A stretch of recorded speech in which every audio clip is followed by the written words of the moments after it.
और वो जो बुआ थी वो उनके पापा के पास आके ये भी बोलती थी कि लड़की अब कुछ नहीं कर पा रही, ये तो इस घर से निकाल ही दो, इसे शादी वादी करवाओ, भगा दो इसे यहाँ से। उन्हें ऐसा लगा जैसे किसी ने पीछे से उनके बाल खींचे और बाल तोड़ लिए। जब वो पीछे मुड़ के दिखा तो कोई भी नहीं था, और जब आगे देखा तो ऐसा लगा कोई उनके मुंह पे लगा, और वो जैसी लगा एकदम से वो सीधी की सीधी पीछे गिर गई। लेकिन हुआ क्या, वॉशरूम का गेट खुला और उसमें से काला साया निकला। 5 से 6 फीट उसकी हाइट थी, और संजना ने उसे देखा और संजना वहीं पे बेहोश हो गई।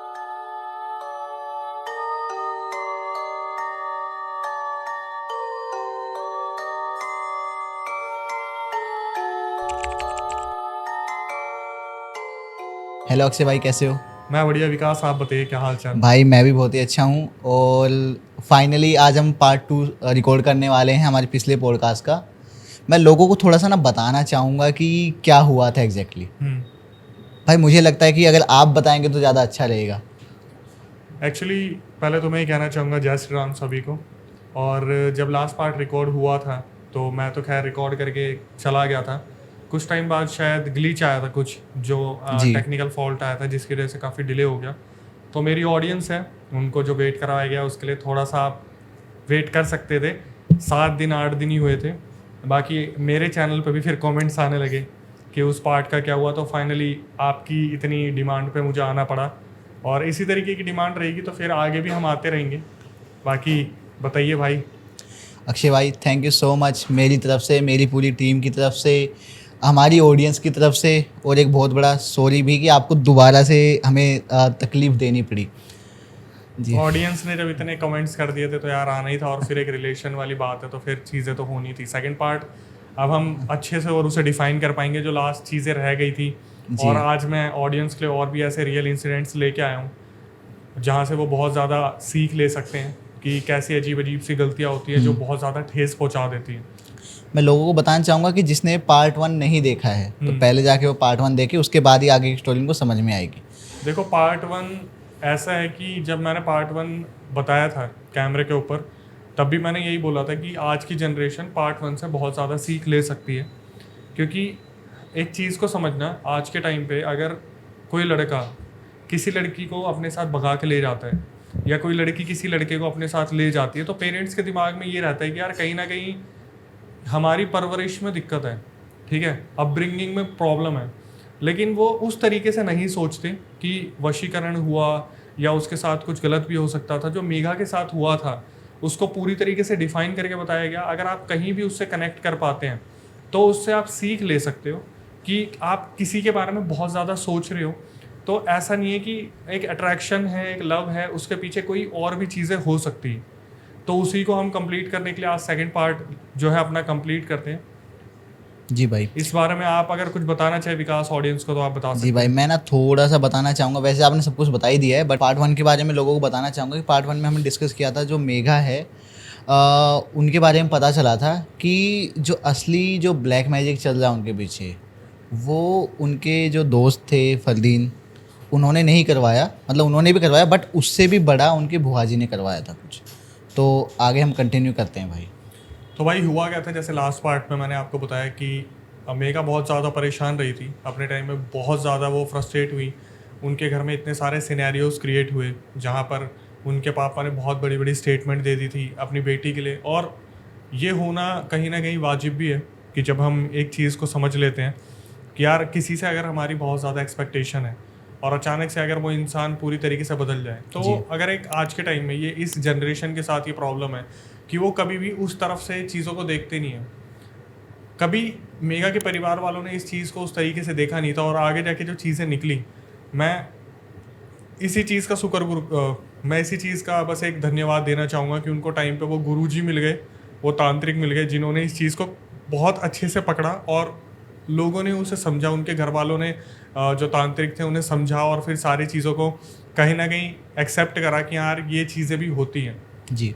और इस चीज़ से बाहर आने के लिए फिर उन्होंने क्या क्या परिश्रम करे। जैसे फर्स्ट पार्ट में पता चला कि यार जो फरदीन नाम का लड़का है वो मेघा के साथ इतना सब कुछ कर रहा है, और जो सारी इन्वॉल्वमेंट है वो पूरे ग्रुप की है। मतलब मेघा से हर कोई चलता था कि मेघा एक टॉपर रही है, मेघा हमेशा से अच्छा परफॉर्म करती रही है, स्कूल में उसने बहुत अच्छा करा। लेकिन जब वो कोटा गई उसके बाद अलग अलग जगह पर जब उसने तैयारी की, प्रिपरेशन की, और प्रिपरेशन करने के बाद वो फेल होती आ रही थी, इतना सब कुछ करा जो फर्स्ट पार्ट में मैंने बताया है। तो अब आगे क्या हुआ, जब सेकंड टाइम थर्ड टाइम इस चीज़ का बार बार पता करवा रहे थे कि यार ऐसा हो कैसे पा रहा है, कि क्या फरदीन के पास इतना सब कुछ है कि वो back to back black magic करवाता रहेगा। तो जब उनके जो तांत्रिक थे उन्होंने जब पता करवाया तो पता चला कि एक्चुअली में फरदीन तो सिर्फ एक मोहरा था। मतलब उनके साथ जो हो रहा था वो कहीं ना कहीं उनके बुआ का उसमें बहुत बड़ा हाथ था। एक कड़ी थी जो मैंने आपको बताई थी कि जब उनके भाई की शादी हो रही थी जी। तो भाई की शादी के टाइम पे उनके घर से बहुत सारा जो था सामान गायब होता था। अब वो फादर का भी होता था, मदर का भी होता था, भाई का भी होता था, और कहीं ना कहीं मेगा का भी था। और मेगा का सामान बहुत ज़्यादा गायब होता था, स्कूल टाइम में भी गायब होता था, घर से भी गायब होता था। और मेगा ने कभी इस चीज़ पर उस तरीके से ध्यान नहीं दिया, क्योंकि एक चीज़ को आप समझना, जितना बड़ा घर होता है ना उतनी सारी चीज़ें गायब होती हैं। अगर जैसे मैंने बताया कि मेगा का बैकग्राउंड बहुत अच्छा था, तो कोई चीज़ अगर रखी गई है वो ज़रूरी नहीं है वहाँ पे मिलने वाली है। हो सकता है यार कि कहीं गिर गई हो, दूसरे कमरे में रखी गई हो, कहीं और पहुँच गई हो। और मेगा ने इस चीज़ पर ध्यान नहीं दिया, लेकिन जब तांत्रिक जी ने बताया कि इसमें भुआ की इन्वॉल्वमेंट है जी। तो अब हम पकड़ते हैं भुआ की एक्टिविटीज़ को। जब मैंने बताया था कि मेगा के भाई की शादी थी तो उनके पापा ने सारा गोल्ड भुआ जी को दे दिया था। ये चीज़ सुनने में लगती है कि यार बहुत बड़ा दिल था उनका, लेकिन फैमिलीज़ में डिस्प्यूट होता था इस चीज़ को लेके कि यार आपने इतना सारा गोल्ड जो है उनको दे दिया। और दिमाग में ये चीज़ें आती है कि यार चलो ठीक है, बुआ जी थी, रिश्ता कराया था, लेकिन आज जी। के टाइम में अगर रिश्ता करवाने वाला होता है तो आप उसे देखोगे एक गोल्ड की चैन दे देते हैं, एक अंगूठी दे देते हैं, लेकिन पूरा का पूरा गोल्ड हैंड ओवर कर दिया था। तो तांत्रिक जी ने जब ये चीज़ें बताई कि बुआ की इन्वॉल्वमेंट है तो कड़ियाँ अलग तरीके से जुड़ने लगी। जैसे बताया गया कि बुआ जो थी वो घर में आती थी और अपने साथ बहुत सारी मिठाइयाँ लेके आती थी।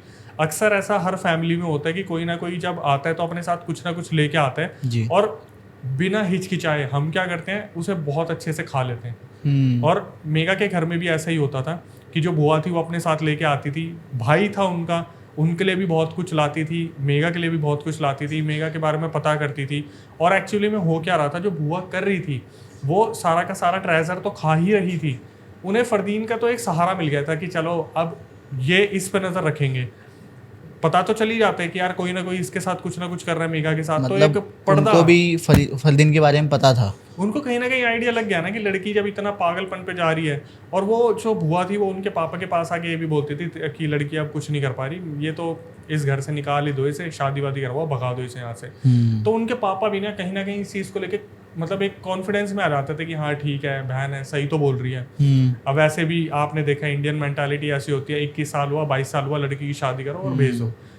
और धीरे धीरे ये चीज़ें उस लेवल पे चलेगी जहाँ पर मेगा ने बताया था कि मेगा इतना ज़्यादा परेशान रहने लगी कि उसे समझ नहीं आ रहा था कि एक अटैक खत्म होता दूसरा अटैक आता, दूसरा अटैक खत्म होता तीसरा अटैक आता। ऐसा होता कि मेगा आज प्योरीफाई हुई और कल दोबारा उनके साथ कुछ हो गया, तीसरे दिन प्योरीफाई हुई, फिर चौथे दिन, मतलब महीने 15-15 दिन का गैप होता था और वो बार बार उनके ऊपर आता रहता था। तो जब तांत्रिक जी ने देखा तो उन्होंने साफ साफ बता दिया कि एक्चुअली में इसके पीछे किसी और का हाथ है। अब यहाँ पे सिनेरियो ये जनरेट होता है कि भाई आप कैसे टैकल करोगे इस चीज़ से, क्योंकि बुआ पे उंगली नहीं उठ सकती, नहीं बोल सकते आप। और फैमिली में कहीं ना कहीं डर होता है, जैसे फाइनेंशियल बैकग्राउंड बहुत अच्छा है, पॉलिटिकल बैकग्राउंड बहुत अच्छा है, लेकिन प्रॉब्लम इस चीज़ की आ रही है कि बुआ पे उंगली उठाए कैसे, क्योंकि रेपुटेशन भी है और सामने कोई प्रूफ भी नहीं है। अगर कोई महासिद्ध पंडित तांत्रिक इस चीज़ को बोलेगा तो कौन भरोसा करने वाला है। इन्होंने क्या करा, जो मेगा की फैमिली थी, इन्होंने अपना बचाव करना स्टार्ट करा, इन्होंने बहुत सारी चीज़ों के रिस्ट्रिक्शंस लगा दिए। लेकिन जो चीज़ें थी वो ये थी कि अगर एग्जाम्पल मैं आपको देता हूँ, लड़की का जो पीरियड्स वाला ब्लड का पैड होता है, ठीक है, अगर वो किसी के हत्थे लग गया तो आप मान के चलो उसकी ज़िंदगी बहुत बुरी तरीके से बर्बाद होने वाली है, क्योंकि डीएनए मिल गया। और वो जो डीएनए है ना, अगर वो आप एक उसके पैड में से एक धागा भी निकाल लोगे, आप उससे भी ब्लैक मैजिक कर सकते हो जी। और ऐसी बहुत सारी चीज़ें, जैसे मेगा के अंडरगारमेंट्स थे, उसके शूज़, उसके हैंकी, उसके बालों की क्लिप, उसके बाल, उसके नेल्स। अब सोचो अगर बुआ आ रही है, घर पे आई और मेगा सो रही है, तो बुआ ने इस चीज़ को देख लिया कि ठीक है लड़की सो रही है, अगर वो बोले कि मैं मेगा से मिलने जा रही हूँ, फैमिली मेम्बर को कोई मना नहीं करेगा। मेगा के कमरे में गई, हर किसी का जो कंघा होता है, कॉम्ब होता है, वो साइड में रखा होता है, उसमें बाल होते हैं, बस उसे कलेक्ट कर लो। और वही मेगा के साथ बार बार हो रहा था। तो इस चीज़ का बचाव क्या हुआ कि फैमिली ने एक डिसीजन लिया, इंस्टेंट डिसीजन लिया महातांत्रिक के बोलने पे कि कट ऑफ कर दो, बिल्कुल ही कट ऑफ कर दो। लेकिन ऐसा नहीं है कि यहाँ पे चीज़ें टल गई, आज तक आज तक मेगा के ऊपर कहीं ना कहीं अटैक होते रहते हैं और उसके पीछे का रीज़न जो है भुआ है। लेकिन अब मेन बात आती है कि भुआ को ऐसी जलन क्या थी, जी क्या रीज़न था जिसकी वजह से भुआ ये सब कुछ कर रही थी। तो इसके पीछे का रीज़न था कि जो भुआ की लड़की थी वो पढ़ने में बहुत ही ज़्यादा डल थी, वो एवरेज भी नहीं थी।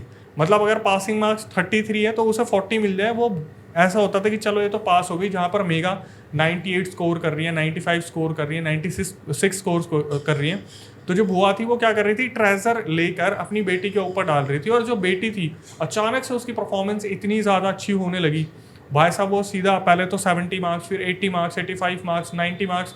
अब एक चीज़ को देखना कि जनता को ना ये लगता है कि यार ऐसा पॉसिबल कैसे हो सकता है।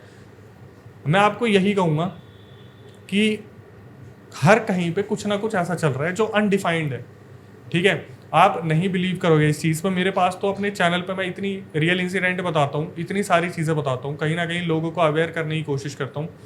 इतनी सारी चीज़ें चल रही है, इतनी सारी चीज़ें चल रही है कि लोग बस ये सोच रहे हैं कि यार ये चीज़ें सुनने में अच्छी लगती है, बताने में अच्छी लगती है, एक्चुअल में होती नहीं है। जी तो सबसे बड़ा मेरा जो क्वेश्चन आता है वो ये आता है कि क्या आप मेहंदीपुर बालाजी पे भी सवाल उठा दोगे, या फिर जो लोग परेशान होकर इधर उधर धक्के खा रहे हैं, इतना सारा उतारा चल रहा है, कोई ना कोई कंसल्ट करता है किसी ना किसी से, तो आप उसको क्या बोलोगे।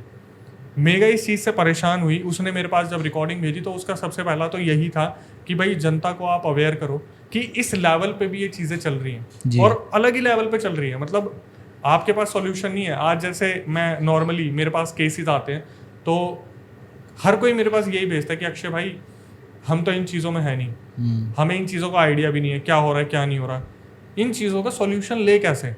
तो मैं बताता हूँ कि देखो ऐसे हैं, गुरुजी हैं, उनसे आप कनेक्ट हो सकते हो, बात कर सकते हो। अगर आपके साथ ऐसा कुछ हो रहा है, फैमिली में अनबन, वो जो मतभेद है, कुछ मन मुटाव है, उन चीज़ों से सॉल्यूशन ले सकते हो, फिर इन चीज़ों पे काम किया जाता है। अच्छा अक्षय भाई, ये जैसे आपने मेघा के केस बताया, तो मैं समझ सकता हूँ बहुत से लोगों के साथ ऐसा होता है।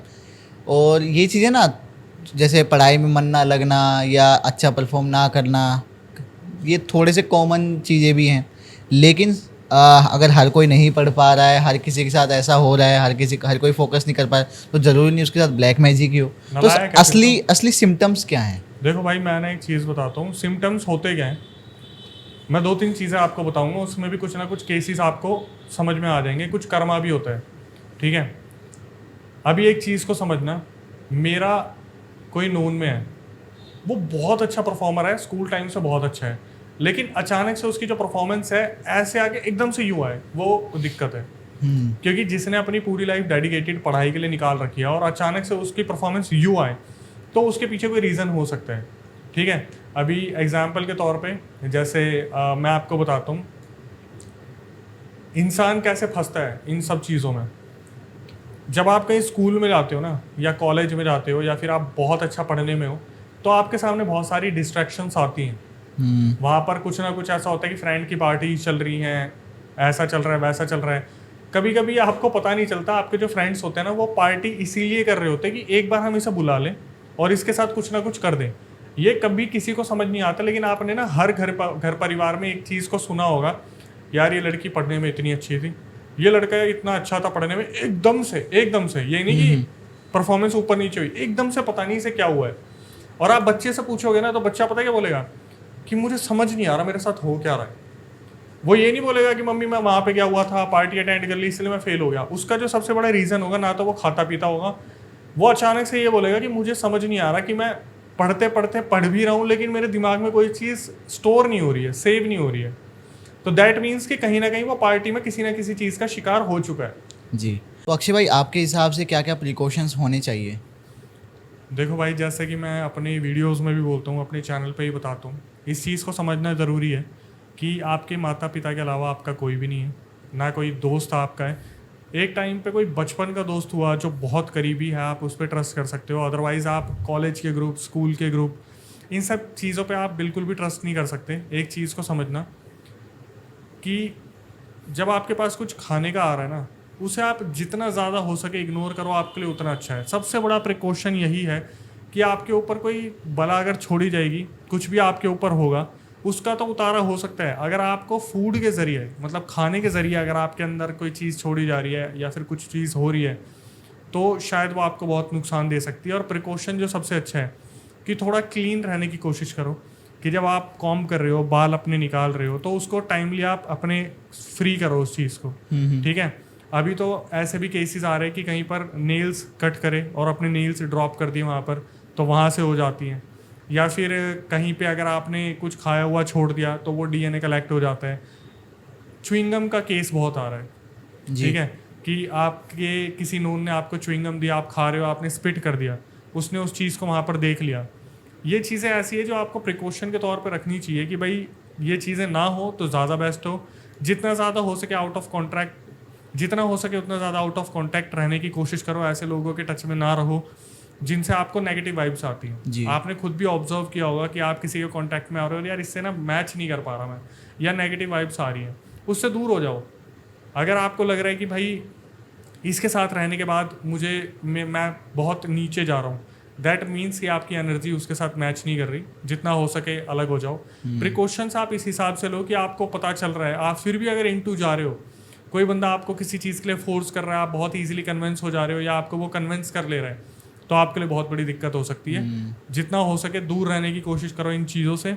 जितना ज़्यादा हो सके भक्ति की तरफ जाओ, नेगेटिव की चीज़ों की तरफ मत जाओ। क्योंकि आप देखोगे कई जगह पे क्या होता है, दोस्त बोल देते हैं चैलेंज लेते हैं, काम कर ऐसी लोकेशन पे चलते हैं, वहाँ पे जाके देखेंगे कुछ है या नहीं है। क्या होता है, जो चैलेंज लेने वाला है उसकी तो उंगली करने की आदत है, उसके साथ कुछ होना हो, जो बंदा फर्स्ट टाइम आ जाएगा ना, जो बहुत ज़्यादा दबरा होगा, कमज़ोर होगा, उसके ऊपर वो चीज़ हावी हो जाती है। और जितने मेरे पास केसेस आते हैं, अगर 100 केसेस आते हैं, 98 99 अपनों का ही हाथ होता है। कहीं ना कहीं अपनों का ही हाथ होता है। जो किडनैपिंग होती है, जो क्राइम की अगर बात करते हैं, किडनैपिंग होती है, घर में लूटपाट होती है, उसमें अपनों का हाथ निकलता है। पूरे घर का नक्शा बता रखा है, आने जाने का टाइमिंग बता रखा है। तो भाई अब हर किसी के लिए भी अप्लाई नहीं होता, लेकिन कहीं ना कहीं अपनों का ही हाथ होता है। दूसरे को क्या मतलब है यार। आज मैं किसी नई लोकेलिटी में जाता हूँ और मैं एक फॉर्च्यूनर गाड़ी ले लेता हूँ, मैं वहाँ पर गाड़ी खड़ी कर दूंगा, दूसरे को दिखेगा अच्छा इसके पास एक फॉर्च्यूनर ही तो है। लेकिन अगर मेरे पास कुछ अच्छे खासा अमाउंट है और वो किसी के नज़र में आ गया, तो बंदा बोलेगा यार इसने तो इतने पैसे जोड़ रखे हैं, इसने इतना ज़्यादा जोड़ लिया, इतने कम टाइम में इतना कैसे जोड़ लिया। और वो भाई फिर वो नुकसान देने लगेगा। दूसरा इंसान देखेगा कि यार मेरे पास तो नहीं है, इसके पास है, तो एक काम करता हूँ, कुछ ना कुछ उसे दिक्कत दे देता हूँ। अब मेगा की सिचुएशन ही देख लो कि उसकी बुआ देख रही है इसकी लड़की परफॉर्मर है और मेरी लड़की नहीं है, नहीं देखा जा रहा। हालांकि कौन है, भुआ ही तो है, वो भुआ खून ही तो है, लेकिन नहीं देखा जा रहा। तो सोचो जिसने मेगा के लिए इतना सब कुछ कर दिया, उसने अपने घर में क्या क्या कर रखा होगा। बल्कि बुआ के बारे में बाद में पता चला उन्होंने पता नहीं कितनों से कर्जा ले रखा है, और कर्जा लेने के बाद वो दे भी नहीं रही और मांगने वाले ले भी नहीं रहे, तो उनके ऊपर कितना कुछ कर रखा होगा। आपने कभी ऐसा सुना है कि कर्जा वाला कर्जा छोड़ दे रहा है? कोविड में रेंट तक तो छोड़े नहीं लोगों ने। यहाँ लोग पर अपना ऐसा पैसा कैसे, छोड़ देंगे। यहाँ पर ऐसा कैसे हो सकता है कि आपने किसी से 10 लाख रुपए ले रखे हैं, सामने वाला बंदा बोल ही नहीं रहा कुछ भी कि हाँ ठीक है वो तो जान पहचान में दे देंगे। भाई पैसों की ज़रूरत तो सबको पड़ती है, लेकिन कहीं ना कुछ हो रखा है जिसकी वजह से एक्शन नहीं लिया जा रहा। नहीं तो आप हर घर में ना एक स्टेटमेंट सुनोगे कि हमारा जो इंसान है ना बस उसी की सुनता है। घर में चाहे कितने भी बड़े हो, लेकिन वो उसकी नहीं सुनता, बट जो छोटा है ना उसकी सुनता है। दैट मीन्स कहीं ना कहीं दिमाग घुमा रखा है, बुद्धि बांध रखी है, कोक बांध रखी है। कोक के बारे में भी आपने सुना होगा, प्रेगनेंसी नहीं होती, बहुत सारे मिसकैरेज हो जाते हैं, बैक टू बैक दिक्कत होती है, क्योंकि खाने के जरिए कुछ ना कुछ पहुंचा रखा होता है।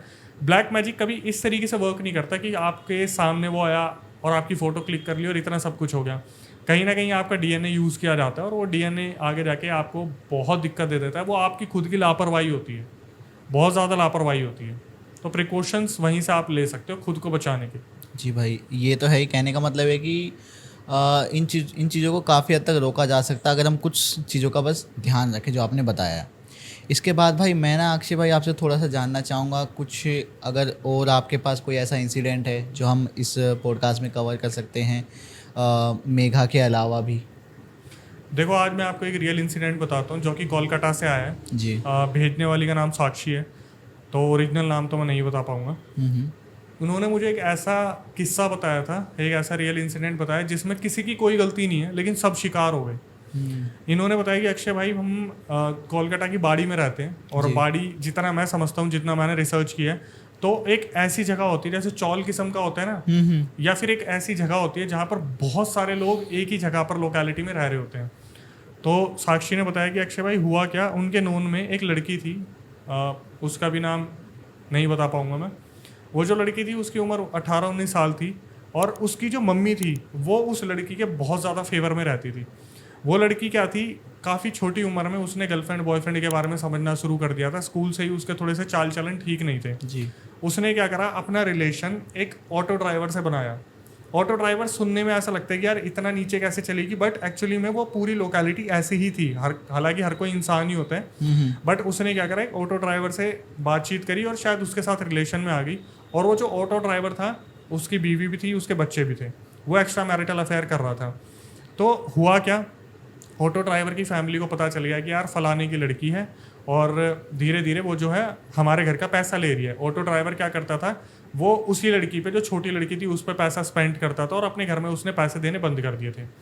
तो इनकी जो फैमिली थी, ऑटो ड्राइवर की जो वाइफ थी, उसने पता करा इस लड़की के बारे में और वो इनकी बाड़ी में चली गई कि ऐसे ऐसे आपकी लड़की जो है मेरे हस्बैंड के साथ है, तो आप जो है अपनी लड़की पर रिस्ट्रिक्शंस लगाओ।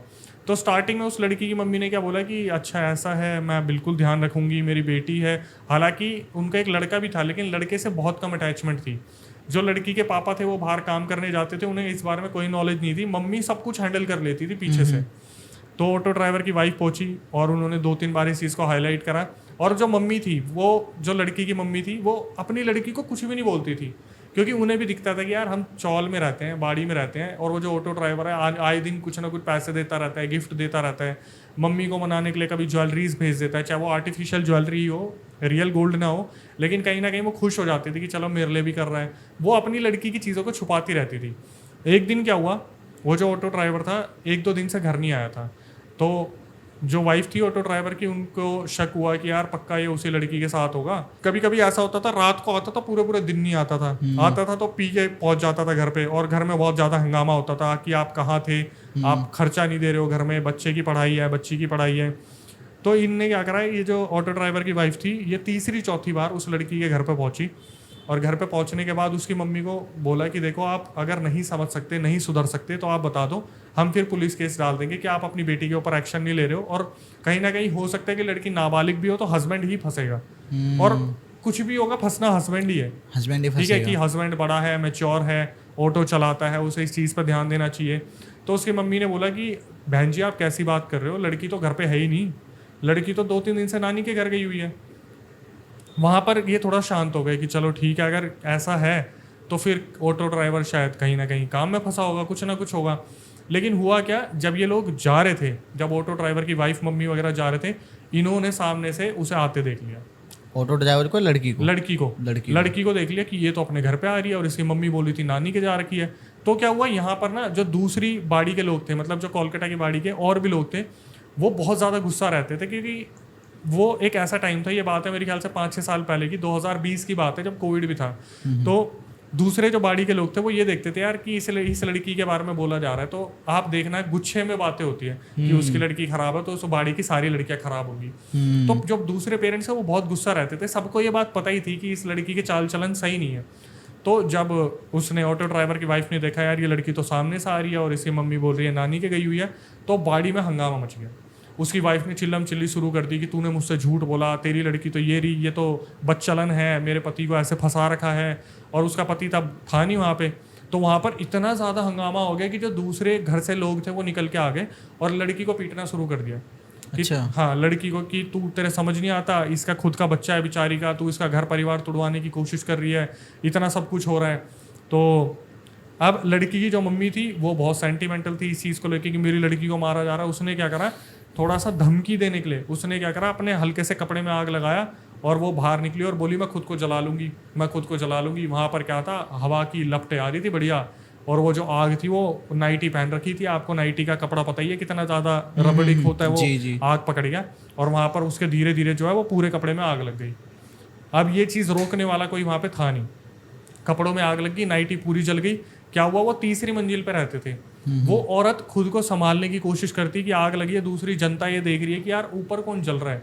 तो वो फर्स्ट फ्लोर तक भागी आई जिस पे आग लगी हुई थी, और फर्स्ट फ्लोर पे आके क्या हुआ, उसने जब देखा कि मैं जल रही हूँ, वो फर्स्ट फ्लोर से कूद गई। अरे, लेकिन हाइट इतनी ज़्यादा नहीं थी, तो क्या हुआ, जब वो कूदी नीचे गिरी तो सब दूर हो गए। फिर सबने सोचा यार इसकी आग बुझानी चाहिए, लेकिन तब तक बहुत ज़्यादा जो था आग ने बॉडी को पकड़ लिया था, उसकी बहुत ज़्यादा बॉडी जो थी उसके ऊपर इफेक्ट पड़ गया था। लेकिन हुआ क्या, जब ये आग को पकड़ने वाला सीन हुआ, लोगों ने कोशिश करी, मिट्टी डाली, किसी ने कुछ कपड़ा फेंकने की कोशिश करी, तो वो जो लड़की थी ना, वो अपनी मम्मी के पास जाती है और वो सिर्फ इतना पूछती है, मम्मी आपने ऐसा क्यों करा। मम्मी ने एक ही रीज़न दिया कि बेटा मुझे तुझे बचाना था, अगर आज मैं खुद को आग नहीं लगाती तो ये लोग तेरे को पीट पीट के मार देते, क्योंकि तेरे जाने के बाद बहुत सारे लोग हैं जो घर पे आके मेरे को चिड़न में बहुत ज़्यादा बोलते थे, बहुत ज़्यादा समझाते थे कि आप अपनी लड़की को सुधार लो, वरना अगर हमारे ऐसे ही चलता ना, हम आपकी लड़की को पीट देंगे, बहुत बुरी तरीके से मारेंगे। तो इसने क्या करा, खुद को आग को समर्पित कर दिया भाई। इसको फटाफट से एम्बुलेंस आई और इसे किसी सरकारी हॉस्पिटल में ले जाया गया। वहाँ पर इसे किसी एक स्टेट में रख दिया जहाँ पर सबको पता चल गया था कि ये बहुत खतरे में आ चुकी है, हो सकता है कि 1-2 दिन की मेहमान हो। तो जो बताने वाली है, उस दौरान वो लोग अपने घर से वैष्णो देवी गए हुए थे, तो जो बताने वाले के पापा हैं वो घर पे थे। उन्होंने वैष्णो देवी जब ये लोग आ रहे थे वापस, तो फ़ोन करके बताया कि उसकी मम्मी ने ऐसे ऐसे जो है खुद को आग लगा ली और वो ख़त्म हो गई है। तो ट्रेन में ये लोग आ रहे थे वैष्णो देवी से, हंगामा मच गया कि भाई ऐसा क्यों करा। थे तो पड़ोसी, जानने वाले थे, उन्होंने गलत करा अपने साथ। फिर थोड़ी देर में उनके पापा फ़ोन करते कि नहीं नहीं मरी नहीं है अभी, कुछ सांसें चल रही हैं, ठीक है सब कुछ। अब इस दौरान क्या हुआ कि मम्मी जी जो थी उनको हॉस्पिटल पहुंचाया गया था, सरकारी हॉस्पिटल में थी। तो वो जो लड़की थी जिसका अफेयर चल रहा था, वो लड़की जाती है और अपनी मम्मी के पास बैठती है।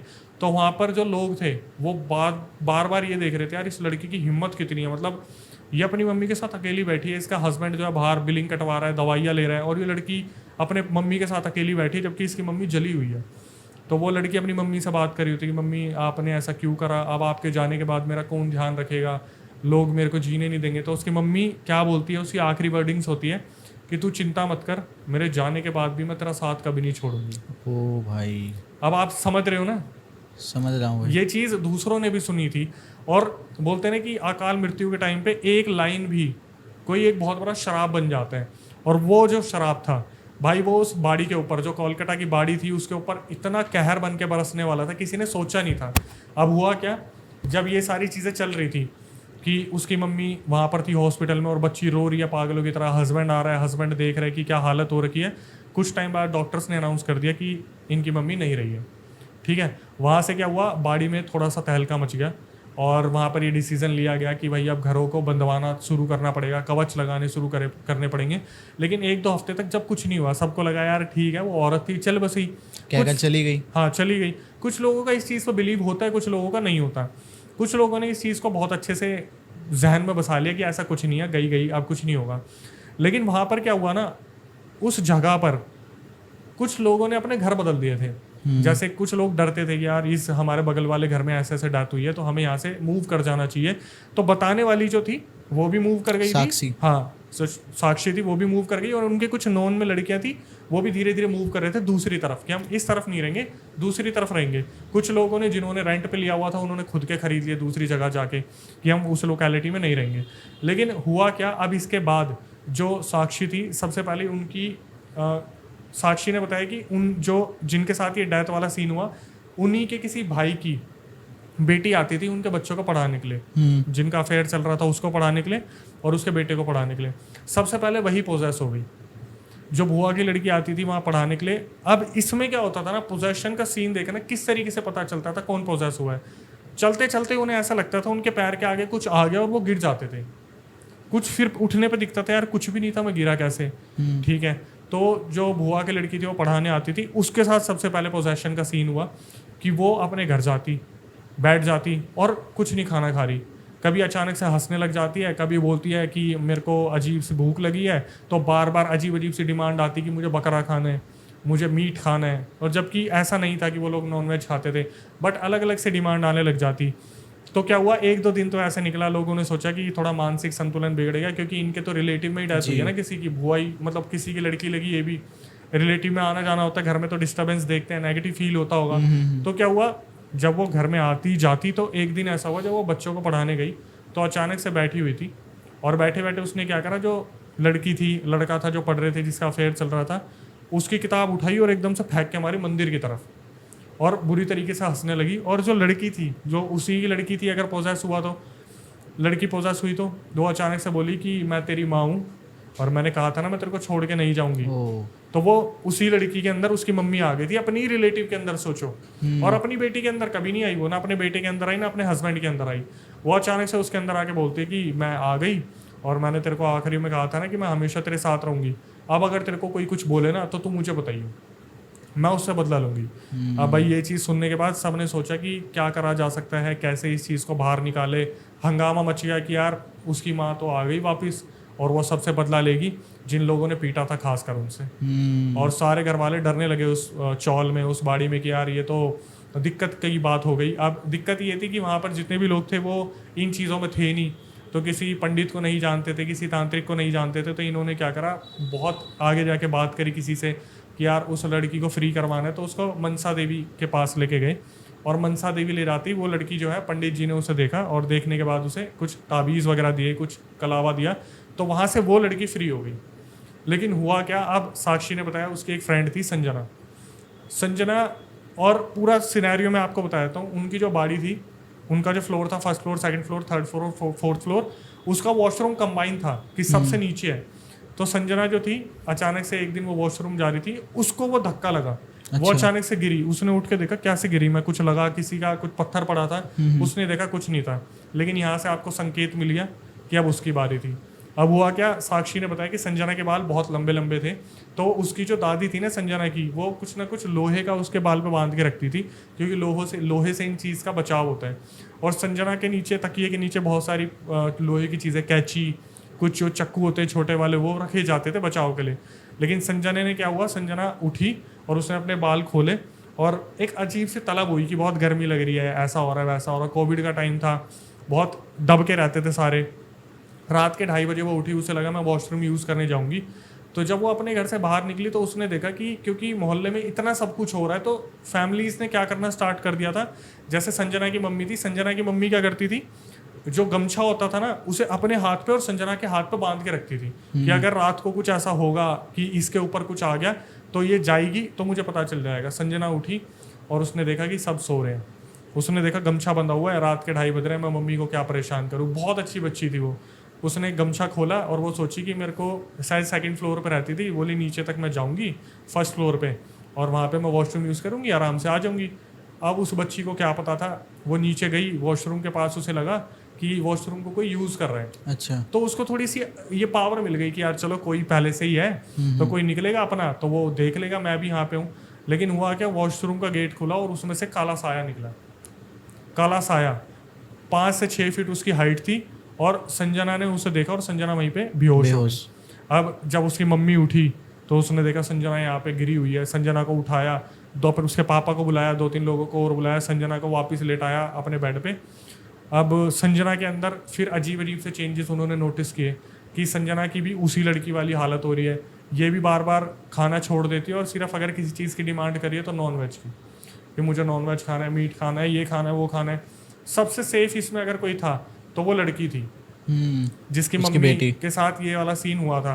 अब क्या हुआ, कैसे पता चला कि इसकी मम्मी आ रखी है, जब किसी पंडित जी को बुलाया गया, किसी पीर बाबा की वो पूजा करते थे, किसी बाबा को बुलाया गया।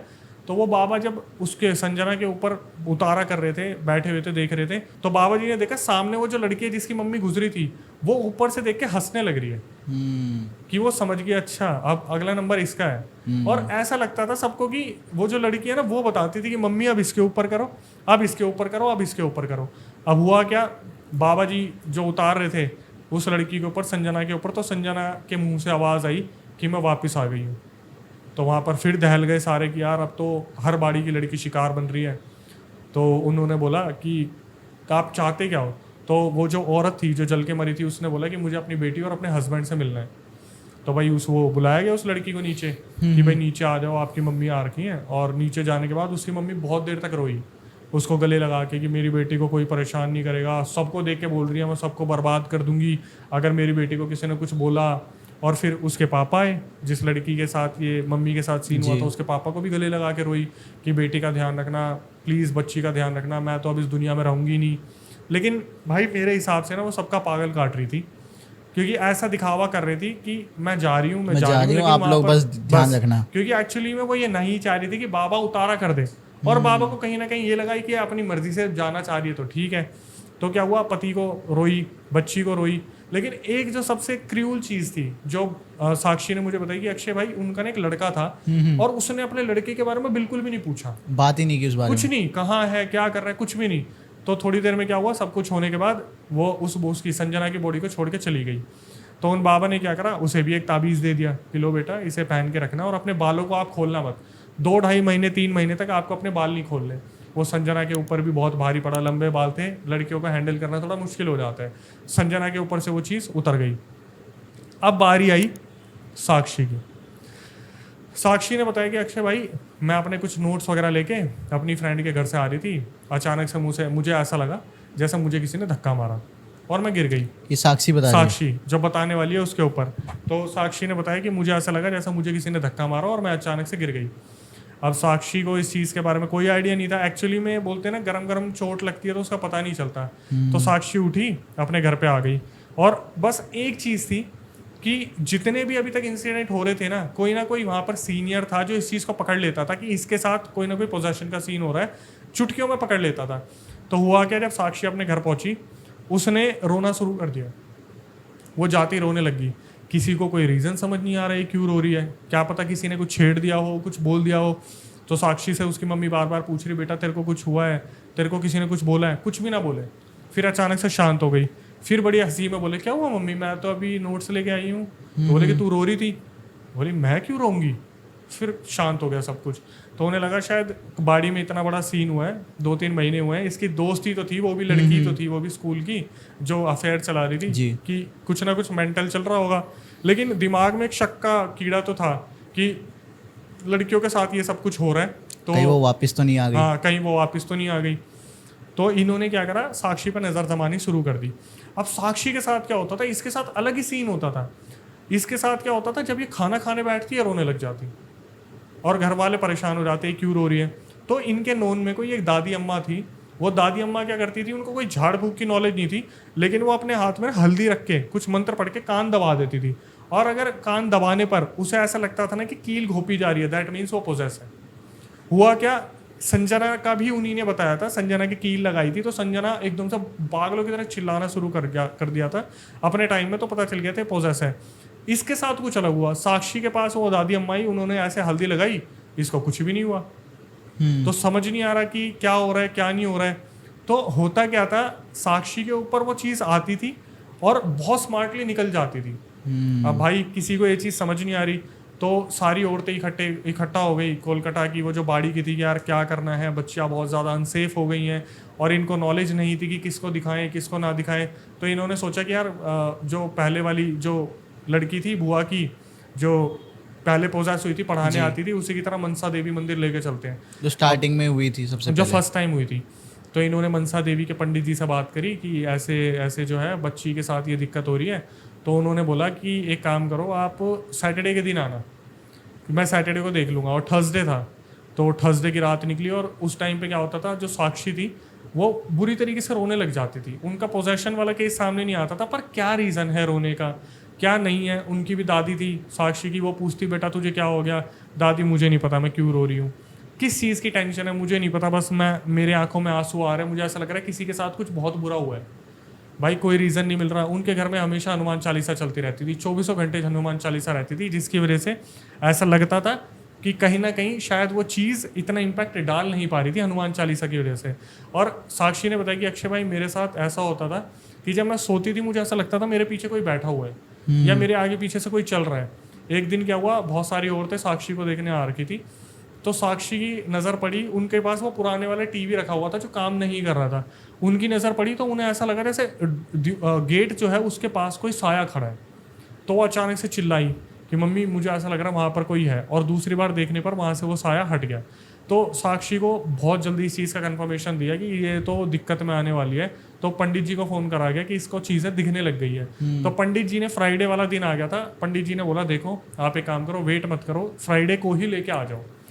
इन लड़कियों के साथ जो सिम्टम्स होते थे मैं बताता हूँ कॉमन, इनके पीरियड्स रुक जाते थे। ठीक है। इनको ऐसा लगता था इनके साथ कोई कुछ रात को बहुत फिजिकल गलत कर रहा है, ठीक है, लेकिन ये अपने परिवार वालों को बताती नहीं थी, ये सोच के कि कोई लेडीज के साथ क्या दिक्कत करेगी अगर पोजेशन है तो। ठीक है, आगे जाके एक ऐसा राज खुलने वाला है ना जो ऑडियंस को बहुत बुरी तरीके से हिलाने वाला है। हुआ क्या, वो जो पंडित जी थे वो बोले कि हम सैटरडे का वेट नहीं कर सकते, आप फ्राइडे को इसे लेके आ जाओ। पंडित जी जब वहाँ पे बैठे थे तो वो पहले ही मनसा देवी जी के मंदिर में किसी का उतारा कर रहे थे। तो साक्षी ने बताया कि अक्षय भाई मैं अपने सेंसेस में थी, जब मैं मंदिर के गेट पर पहुंची ना तो मुझे ऐसा लगा कि मैं अंदर नहीं जाऊंगी, मुझे कुछ भी हो जाए मैं अंदर नहीं जाऊंगी। और जो पंडित थे वो बैठ के अंदर इसे देख के हंस रहे थे कि आ गई, आज अब तो आना ही पड़ेगा। और पंडित जी ने माता जी की तरफ एकदम से हाथ जोड़े और उस लड़की को किसी ने अंदर अपने आप माता जी की शक्ति ने खींच लिया। अच्छा। और साक्षी ने बताया कि अक्षय भाई ऐसा हुआ कि जब मैं अंदर आ गई ना तो उसने पीछे मुड़ के देखा, वो जो काला साया था उसे मंदिर के गेट के बाहर खड़ा दिख रहा था। और साक्षी ने बताया जब मेरी मनसा देवी माता से आंख मिली, मतलब मैंने उनकी तरफ देखा तो बताते हुए अजीब सा लग रहा है मेरे को, उन्होंने बताया मनसा देवी माता जी की इतनी शक्ति थी जैसे साक्षात वो मनसा देवी माता उन्हें दिख रही थी। और साक्षी ने अपने हाथ जोड़ लिए कि मैं आपके पास कब से आना चाह रही थी माता जी, आपने मुझे बुलाया नहीं। और साक्षी ने बताया मेरे सामने जो दृश्य था देखने पर ऐसा लग रहा था कि मनसा माता जी जो है वो देखकर मुस्कुरा रही है कि तेरी अब सॉल्यूशन मिल जाएंगे, तो परेशान मत हो। और साक्षी की मम्मी मनसा माता जी को बहुत ज़्यादा मानती थी, उनके घर में पाठ भी होते थे, हनुमान जी के भी बहुत पाठ होते थे। वहाँ से क्या हुआ कि जो एंटिटी थी वो बाहर खड़ी थी, मनसा देवी माता जी के मंदिर में साक्षी गई और वहाँ से पंडित जी ने एक ऐसी बात खोल दी ना कि ये मम्मी जो है ये तो है ही, साथ में कोई और भी है, किसी ने या तो कुछ कर रखा है या फिर वो जो कोलकाता की बाड़ी है वहाँ का कोई रहस्य है जो उस मरी हुई मम्मी जी की मदद कर रहा है। और लोग उसके बारे में नहीं जानते, कोई नहीं जानता उस बारे में। और ये चीज़ अभी कंफर्म नहीं हो पा रही थी, तो उन्होंने क्या करा, पूछने की बहुत कोशिश करी। तो जो पंडित होते हैं, जो महापंडित होते हैं, वो कभी भी नाम डिक्लेयर नहीं करते, जल्दी से नाम डिक्लेयर नहीं करते। जब उन्हें लगता है बहुत एक्सट्रीम हो गया और इसको नाम बताना चाहिए क्योंकि ये लोग उनके कनेक्शन में, तो ही वो नाम बताते हैं। तो जब पता था वो औरत तो जल के मर चुकी है, उसका तो सबको ही पता है, लेकिन ये दूसरी एंटिटी पंडित जी ने नहीं बताया क्या है। शायद उन्हें भी इस चीज़ पर ध्यान था कि वो अपनी पूरी शक्ति साक्षी को ठीक करने में लगाने वाले हैं जी। उन्होंने साक्षी का उतारा करा, झाड़ फूक लगाया और उसे कुछ ताबीज़ दिया और बोला बेटा ये एक शराप है, तेरे को पूरी जिंदगी ये ताबीज़ तू नहीं उतार सकती। क्योंकि जिस भी लड़की के अंदर जा रहा था ना, वो जो मम्मी जी जा रही थी उसकी जली हुई, वो अपना घर बना रही थी, वो खोखला कर देती थी। इसके बाद क्या, वो साक्षी वापस आ गई और एक लास्ट जो लड़की बच गई थी उस बाड़ी की, उसके साथ हुआ सबसे भयंकर सीन। क्या हुआ भाई? वो जो लड़की थी उसकी मम्मी ना इन चीज़ों को बिल्कुल बिलीव नहीं करती थी, बिल्कुल बिलीव नहीं करती थी। और इन सब दोस्तों में वो लड़की सबसे छोटी थी। तो क्या हुआ, ये आपस में बातचीत चल रही थी, पूरी बाड़ी में यही चल रही थी कि कोई लड़की आएगी तो उसे पहले से हमें सेफ रखना पड़ेगा। और साक्षी की मम्मी जो थी वो बिल्कुल एक्यूरेट एक एक चीज़ पकड़ लेती थी कि इसके साथ ही हो रहा है तो दिक्कत है। दादी जी भी देखती थी कोई दिक्कत है इसके साथ अगर ये हो रहा है तो। एट द एंड क्या हुआ, एक लड़की थी उसका शायद नाम महक था, तो आखिरी में महक बच गई थी इन चारों दोस्तों में। हुआ क्या, अब महक का ये था कि वो कॉलेज से कुछ किताबें लेके आ रही थी, कोविड में कुछ रिलैक्सेशन मिला था, तो कोविड से जब वो किताबें लेके आ रही थी अपनी वापस, तब उसे ऐसा लगा कि उसके पीछे कोई चल रहा है। और वो अकेली थी उस टाइम पे, वापस आ रही थी, सारे दोस्त इधर उधर हो गए थे। तो वापस आते आते उन्हें ऐसा लगा जैसे किसी ने पीछे से उनके बाल खींचे और बाल तोड़ लिए। जब वो पीछे मुड़ के दिखा तो कोई भी नहीं था, और जब आगे देखा तो ऐसा लगा कोई उनके मुंह पे लगा, और वो जैसी लगा एकदम से वो सीधी की सीधी पीछे गिर गई। वो उठी और उनकी आंखों के आगे से सब कुछ ब्लर हो गया। वो धीरे धीरे ऐसे ऐसे हाथ मारते चली, थोड़ी देर में विजिबिलिटी आई, वो चुपचाप अपने घर आ गई। उसने अपनी मम्मी को बताया कि मम्मी मेरे साथ ऐसा हुआ, मुझे ऐसा लगा जैसे मैं धूप में जब आ रही थी कॉलेज से कुछ नोट्स लेके, तो मुझे ऐसा लगा किसी ने मुझे धक्का मारा, मैं गिर गई, मुझे चोट लगी, कपड़े गंदे हो रखे हैं, उसने कुछ ब्लैक कलर के कपड़े पहने थे, मिट्टी लगी थी। उसकी मम्मी ने 1 सेकंड में उस चीज़ को हंस के टाल दिया। उनको बिल्कुल बिलीव नहीं था पैरानॉर्मल के ऊपर, सुपर नेचुरल के ऊपर कुछ भी बिलीव नहीं था। और जो दूसरी सोसाइटी के, मतलब जो बाड़ी के लोग थे, वो समझ चुके थे कि कुछ ना कुछ तो दिक्कत हो रही है बच्ची के साथ, अगर वो रोती रोती आई है घर में। तो उसने अपने घर में बताया कि मम्मी मुझे ऐसा लग रहा है मेरे साथ कोई दिक्कत हो रही है। उसकी मम्मी बोलती चल डॉक्टर के पास तेरे को लेके चलती हूँ। सबसे कॉमन इनके साथ होता था, इनकी तबीयत खराब हो जाती थी। लेकिन इस लड़की के साथ क्या हुआ, ये चीज़ 1 महीने तक चलती रही कि उस लड़की के साथ रात को गलत होता था, उसके पीरियड से डिसबैलेंस हो गए, उसकी तबीयत बहुत ज़्यादा ख़राब होती थी, और उसकी मम्मी सोचती थी यार इसके साथ सब कुछ नॉर्मल है, तो डॉक्टर का कुछ है। और जो दूसरी औरतें थी वो बोलती थी बहन एक बार तू पता करवा ले, झाड़ा लगवा ले, उतरवा ले। उसकी मम्मी बोलती थी तुम्हें होगा इन चीज़ों पे यकीन, मुझे नहीं है, और मेरे को ना तो अपनी बच्ची के ऊपर कोई छेड़छाड़ करवानी। इस बात को 1 महीना हो गया। तो हुआ क्या, उस लड़की का वजन गिरना शुरू हो गया। अचानक से उसका वजन जो है 10 किलो गिरा। घर वालों ने बिल्कुल ध्यान नहीं दिया, सोचा तबीयत ख़राब है, मेंटली से ठीक नहीं कर पा रहे हैं, दवाइयाँ दिलवा दी। डॉक्टरों के पास लेके जा रहे हैं, टेस्ट में कुछ आ नहीं रहा, और पैसे बाड़ी के लोगों के पास ज़्यादा होते भी नहीं है। उन्होंने क्या करा, सरकारी हॉस्पिटल लेके जाते, चेकअप करवाते, कुछ भी उसमें मिलता नहीं है ऐसे सिम्टम जिसमें वो पकड़ी जाए। हुआ क्या, बहुत प्रेशराइज करा गया, बहुत प्रेशराइज करा गया। बार बार बाड़ी की जो औरतें थी आके उसको बोलती, महक की मम्मी को, कि कुछ गलत है, तू चेक करवा ले, तेरा अंधविश्वास तेरी लड़की को ले जाएगा। कि तू जो बिल्कुल ये मान के चल रही है, अंधविश्वास तो क्या, कि तू ये मान के चल रही है कि इस तेरी बच्ची के साथ कुछ हो नहीं सकता। साक्षी की मम्मी ने बोला मेरी लड़की भी इस चीज़ से गुजरी है, संजना की मम्मी बोल रही है मेरी भी गुजरी है, वो जो पहले वाली जो है पढ़ाने जाती थी उसके भी बोल रहे रिलेटिव वाले कि हमारी तो खुद की थी, हमारे नहीं छोड़ा, तेरे को तो कैसे छोड़ देगी वो। भाई उसकी मम्मी बिल्कुल बिलीव नहीं कर रही, बोलती कि ठीक है मैं काला धागा बांध दूंगी। अब पता क्या करती, मंदिर में रखी उसके वो भभूत लगा देती, तो वो लड़की थोड़ी देर ठीक हो जाती, जब भभूत हट जाती तो फिर वही सब कुछ शुरू हो जाता है। लड़की डेली सुबह उठती और अपनी मम्मी को बोलती, मम्मी ऐसा लग रहा है ऐसा रात को मेरे साथ कुछ गलत हुआ है। चल पागल है तू भी बेवकूफ़ हो रही है, जो बाड़ी के लोग बोलते हैं वही तू भी सोचती है, ऐसा कुछ भी नहीं है। उस लड़की का वजन 10 किलो गिरा, फिर 20 किलो पे आ गई, एकदम से 60 किलो से 40 किलो पे आ गई। उसकी फैमिली, जो दूसरे लोग थे यार, जो आप एक चीज़ देखना, चौल वाले होते हैं, बाड़ी वाले लोग होते हैं ना, एक दूसरे की कदर करते हैं जी। कि मेरी बच्ची जैसी है, हमारे बच्चों के साथ खेली है। उसकी मम्मी को बहुत प्रेशराइज करा गया, बोला हाथ जोड़ के बोल रहे हम नहीं चाहते दूसरी मौत हो बाड़ी में, एक काम करो बाबा के पास, पंडित जी के पास लेके चलो। तो पंडित जी के पास जब गए तो पंडित जी पूरे प्रिपेयर बैठे थे। उन्होंने, साक्षी की मम्मी ने फ़ोन करके बोल दिया था कि हमारे यहाँ पे एक लड़की और है जिसके साथ ये दिक्कत हो रही है, तो पंडित जी आप तैयार रहना, ताबीज़ वाबीज़ जो भी है अपने रखना, कलावा वगैरह जो भी है। तो जब ये मनसा माता जी के मंदिर में गए, इन्होंने वहाँ पे दिखाया, तब उन्होंने इनकी मम्मी के सामने बोला कि आपको इतने टाइम से होश नहीं है, आपकी बच्ची के साथ सब कुछ हो रहे हैं। उसकी मम्मी तब भी बैठ के हंस रही है और वो उतारे कर रहे हैं। इतने सारे लोग वहाँ पे उतारे के लिए आ रखे हैं, लेकिन जो लड़की की मम्मी है, महक की मम्मी, वो अब भी इस चीज़ को मजाक में ले रही है कि ऐसा कुछ नहीं है, ऐसा सामने मजाक कह है। रहे हैं पंडित, लेकिन वो मानने को तैयार नहीं कोई है। मानने को तैयार नहीं है, बिल्कुल मानने को तैयार नहीं है। उन्होंने एकदम से उसको देखा, जो महक था, जो महक थी, और पंडित जी ने एक ही बात बोली कि बेटा अपनी मम्मी को तूने बताया तेरे साथ क्या क्या दिक्कत होती है? वो बोली हाँ मैंने बताया कि मेरे को ऐसे ऐसे जो है बहुत नॉनवेज खाने का मन करते हैं। बोले नहीं नहीं नहीं, वो नहीं, जो बेटा तेरे साथ रात को होता है और जो तेरे साथ खाने की दिक्कत होती है, तू रोती रहती है या तेरे को ऐसे चीज़ें दिखती हैं। बोली मैंने मम्मी को ये तो बताया था मेरे साथ फिजिकल कोई होता है, बट मम्मी ने इस चीज़ को माना नहीं। उन्होंने क्या करा, बस एक बार बैठे और बोले कि जो शक्ति इसके अंदर है वो आ जाओ। भाई शायद वो अनुमति गेट से आने की दे दी कि भाई मनसा माता जी ने अपना दिखाया कि पहले तो यकीन दिलाया जाए कि जो महक की मम्मी है कि ये चीज़ है। जैसे वो अंदर आई, महक वहाँ पर बहुत ज़ोर से चिल्लाने लगी, पागलपन सवार हो गया, बाल नोचने शुरू कर दिए। अब होता क्या था, इसकी मम्मी इतना ज़्यादा अंधविश्वासी थी ना कि मतलब नहीं बिलीव करना, कुछ नहीं होता ऐसा। महक के साथ ऐसा हुआ था एक दिन जब वो सो रही थी, उसके बेड के नीचे 3 लौंग मिली थी। मतलब सब क्या जानते थे कि इसकी लड़की, इसकी मम्मी मानती तो है नहीं, इनके ऊपर काला जादू भी कर दो। और महक अकेली रहती थी घर में। जब उसके मम्मी पापा काम पे चले जाते थे तो साक्षी ने बताया कि अक्षय भाई वो ना अपने कमरे को बंद करके अंधेरे में रहती थी। महक के ऊपर दिमाग में इस तरीके से वो एंटिटी चढ़ चुकी थी। तो जब मनसा माते के मंदिर में गए तो पंडित जी ने बोला जो भी शक्ति आ जा। जब वो चिल्लाने लगी कि इन्होंने मेरी बेटी को बहुत तंग करा है, मैं इन सबको मार दूंगी, 3 को तो बचा लिया, ये तो पक्का जाएगी, इसका तो काम खत्म कर दूंगी, इसको तो मैं लेके जाऊंगी। तब उन्होंने देखा पंडित जी ने, आज ही कुछ बोलना चाहोगे? तो महक की मम्मी उस टाइम भी ये देख रही कि मेरी बेटी एक्टिंग तो नहीं कर सकती, इसकी परवरिश ऐसी तो नहीं है। उस टाइम पे महक के पापा चिल्लाते हैं वहाँ पे कि तेरे को अब भी समझ नहीं आया कि क्या हो रहा है तेरी बेटी के साथ?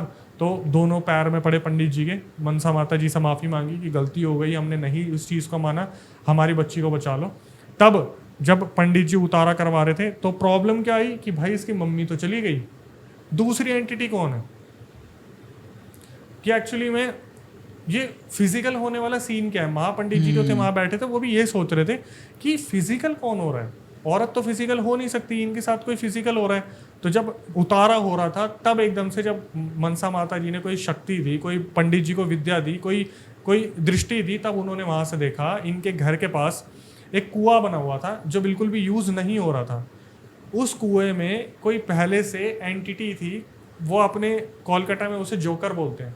जोकर कोई एक एंटिटी थी जो मेरे हिसाब से या तो पंडुबा होगा या बाक होगा, कोई एंटिटी थी जो साक्षी ने बताया कि हमारे वहाँ पे उसे जोकर बोलते हैं। वो जोकर नाम की एंटिटी पहले से उस कुएं में रहती थी और जब इसकी मम्मी मरी तो इनके आपस में इंटरेक्शन हुआ और इनका एक एग्रीमेंट हुआ दोनों एंटिटीज़ का कि मैं तेरे को बाहर निकालूंगी इस कुएं से और तू इन सारी औरतों को मतलब लड़कियों को मारेगा। वहां से पता चला कि भाई ये तो एक एंटिटी नहीं, 2 एंटिटी थे जो शुरू में साथ में मिलकर काम कर रहे थे।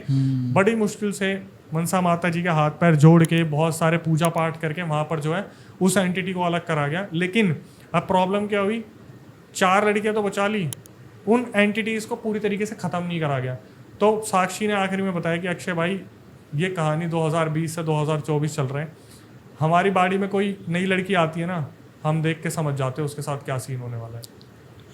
Still continues. और वो लोग उनको मना भी नहीं करते। नए इंसान को कैसे बोल दोगे आपकी आप मानेगा ये ही नहीं। ताबीज बना लो, मानेगा ही नहीं कोई। कौन मानेगा। अभी तक उनकी कोलकाता की बाड़ी में ऐसा होता है कि अगर उस लोकेशन पे कोई नई लड़की आती है तो वो शिकार होगी ही होगी। उसकी मम्मी या तो आ जाती है या फिर वो जो एंटिटी है वो वहाँ पे आ जाता है। और दूसरी बात ये भी है ना, मान लो भाई आप ही कहीं जा रहे हो नई जगह पर और वहाँ के लोग कह रहे हैं भाई आप आ गए, चलो ठीक है, एक काम करिए ताबीज़ पहन लो। आप पहन लोगे? नहीं पहनोगे। मैं तो बिल्कुल ना यकीन करूँ। वही।